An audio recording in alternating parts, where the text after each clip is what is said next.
Guys এই জায়গাটাতে এত বেশি ভালো লাগে যে কি বলবো। এইখানে যে একবার এসেছে সে বলতে পারবে এই জায়গার অবস্থাটা কীরকম। এখানে এত বেশি বাতাস ছিল যে মনে হচ্ছিল যে আমাকে ফেলে দিচ্ছে।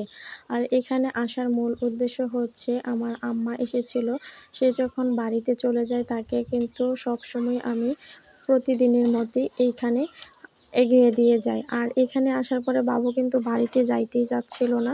সে অনেক কান্নাকাটি করতেছিল যে নানুর সাথে চলে যাবে, সে বাড়িতে যাবে না।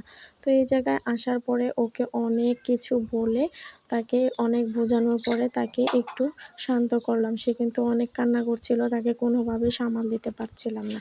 তো এই ফুলগুলো ছিঁড়ে ছিঁড়ে তাকে একটা একটা করে তার হাতে দিচ্ছিলাম আর বলছিলাম যে নানু আবার তোমার জন্য অনেকগুলো মজা নিয়ে আসবে, আমরা আবার পরে যাব গাড়ি দিয়ে। এখন চলো আমরা বাড়িতে যাই আর এই ফুলগুলো তোমাকে তুলে দিই। তো এই ফুলগুলো আমরা একটা একটা করে তুলছিলাম। ফুলগুলো সহজে আসছিল না, অনেক টাইট লাগতেছিল, ছিঁড়ে যাচ্ছিল, হাত কেটে যাচ্ছিল, এমন একটা অবস্থা। আর এইখানে এত বেশি বাতাস ছিল যে কি বলবো, বাতাসে আমার মনটাই একদম ভালো হয়ে গেছিল। আর এখানে কিছু মানুষ ছিল ছবি তোলার জন্য। বিকালবেলা কিন্তু এইখানে অনেক মানুষ আসে বসে এই জায়গাটাতে।